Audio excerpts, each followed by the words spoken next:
Hello guys, what's up? It's your channel TFD coming back with another videos. Let's dive into the Indiana Fever versus Atlanta Dream matchup.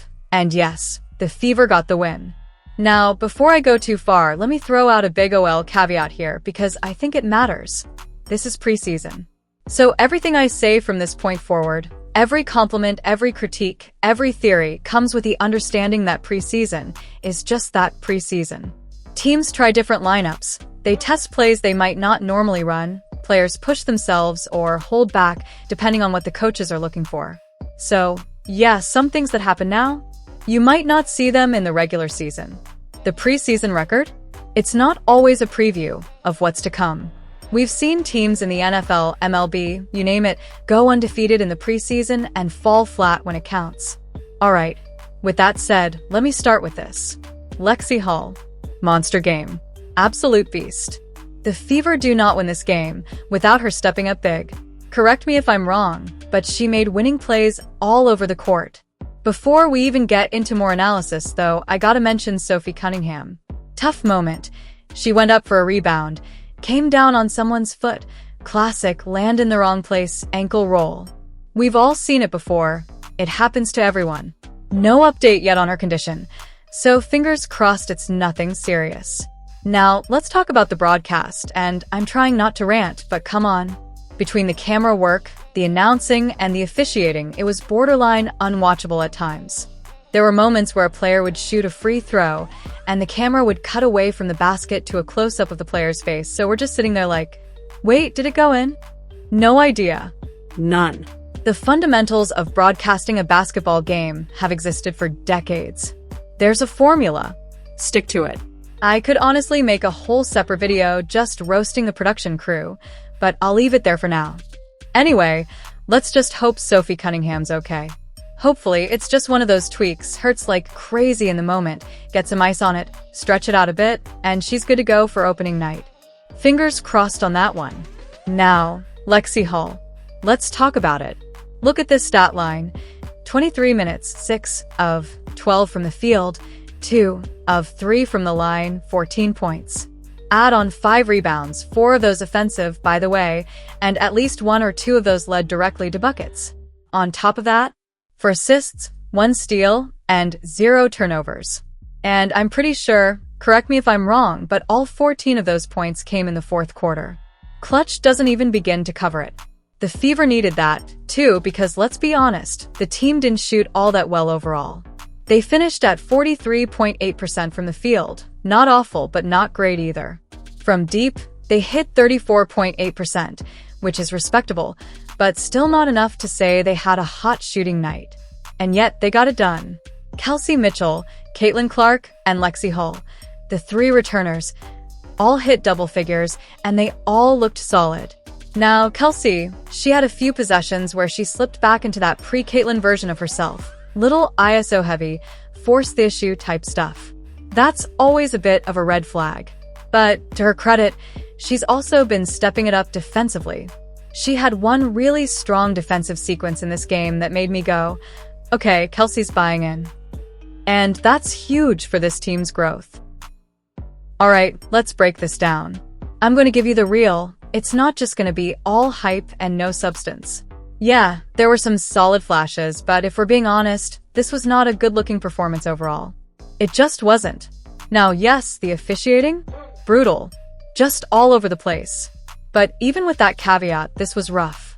And look, I've said this before, and I'll say it again, Aaliyah Boston's minutes need to come down a bit with the roster they've got right now. She just didn't look sharp out there. Missed a bunch of makeable shots from like 4, 5, 6 feet out shots she has to hit. Defensively? Not great either. She got sealed right under the basket multiple times, just planted in bad position.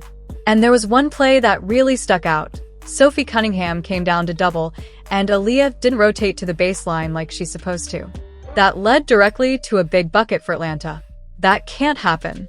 Look, she still does some things well, no question. But right now, the effort and execution just aren't where they need to be. Hopefully, she picks it up soon, because this team needs her better than that. Now, let's talk tempo, because the Fever didn't push it like I expected. It was just meh. There were moments, sure. A couple of nice transition plays. Caitlin Clark had 2 fantastic passes in the third quarter, both to DeWanna Bonner. One led to free throws, the other to a layup. That looked great. But the problem? We didn't see nearly enough of that. And in the half court? Very little movement, not much structure. Just kind of slow, stagnant offense. And here's the part that really bugs me. They had Caitlin Clark off the ball way too much. I said this would be a problem, and here it is. Maybe they're just testing lineups or experimenting in preseason, fine. But if they plan to keep doing that in the regular season, people aren't going to tune in. That's just the truth. It was just kind of an ugly game all around. Atlanta didn't play well either. Couldn't throw it in the ocean. Just check the numbers. 33.8% from the field, 30% from 3. That tracks with what it felt like watching it. Look, there were a few moments of promise, but overall, it wasn't pretty. And if the Fever are going to take that next step, they've got a lot to clean up. So here's where I want to start. And yeah, knock on wood I can show it, because this was the part that had me shaking my head early. I was literally talking to a few people during the game, and I said, it kind of looks like Stephanie, White just Christie sided Caitlin Clark.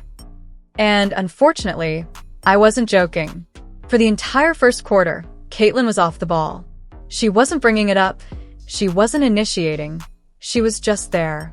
And worse than that, she was standing in the corner. I mean, just parked in the corner while the offense ran without her. Multiple possessions. And the ball never even looked her way. That's not just poor strategy. That's wasted opportunity. Her first bucket didn't even come from a set play. She had to grab a rebound, go coast to coast herself, literally blowing past her teammates, just to get a layup. She basically had to manufacture her own impact. And yeah, I think she knocked down a 3 later too, so it wasn't like she didn't score at all. But that's not the point. The issue is, the way she was used looked like every Fever fan's worst-case scenario. We've seen this movie before, and we didn't like it the first time. And I know some of you remember this, it started to look a little like that stretch last year under Christie's sides, where Caitlin basically said, forget it. I'm just gonna take over. You remember those games? Where it felt like she stopped listening to the bench and just played her game.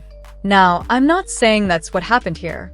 Maybe Stephanie White made an adjustment. Maybe it was part of a larger plan. But I'm telling you, it felt way too familiar. And not in a good way. Alright, here's another one. And again, this play is generated by none other than Caitlin Clark. She's the one pushing the pace here, eyes up, scanning the floor. At first, it looks like she's gonna step back and take it herself. You can see the defense start to bite, but then boom, Sophie makes a beautiful cut, Caitlin finds her in stride, and it's an easy bucket. That's just smart, unselfish basketball. And this is what I keep trying to hammer home. Good things happen when Caitlin Clark has the ball.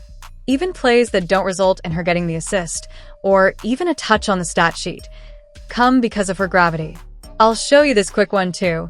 DeWanna Bonner sets the screen, the defense panics. Both defenders stick with Clark because they're terrified of her pulling up, and what happens? Bonner is wide open for a clean 3. Splash. That's what people need to understand. Even if she doesn't score, her presence warps the floor. It opens everything. That's why Kelsey Mitchell had the most efficient shooting season of her career last year. That's why Lexie Hull's percentages from 3 start to climb. It's not a coincidence, it's Caitlin. But if you're going to stick her in the corner, if you're going to keep the ball out of her hands, then you're actively making your offense worse. I don't care who else you've got on the floor, you're limiting the ceiling of the entire team. So, yeah, the tempo, the flow, it all hinges on letting Caitlin be Caitlin. She's not just a scorer, she's a tempo setter, a playmaker, and the engine that makes this team go. Lexi talks about her other twin, Soph. Steph just talked about how both you and Sophie come in with a lot of energy, a lot of fast twitch pace. Just what's it been like with Sophie coming in and being able to play with her? I mean, it's so fun. Sophie's so fun to play with. She has a different energy about her, something you can't teach, something you can't tell people to act like because you either have that or you don't. And being able to play with her, you feed off of that, and she feeds off the crowd feeds off her, so it's super fun. And I'm very grateful to get to play alongside her. It's going to be an exciting season. I think more than anything, we're a deep team, and I think everyone's really bought into trusting the process. This season, you know, it might not start off super pretty, but we know that putting in the work, putting in, you know, trust into the coaching staff, trust in each other, that by the end of the season we'll be exactly where we want to be. So just excited, you know, with the progress we've made even over just 3 games. Steph talks about final roster spot. Yeah, that's tough. I mean, you know, certainly, you know, KK's ability to come in and impact from that post position. She doesn't try to force things. She allows things to come to her. She plays with great pace as a young player, and oftentimes you'll see young players play too fast.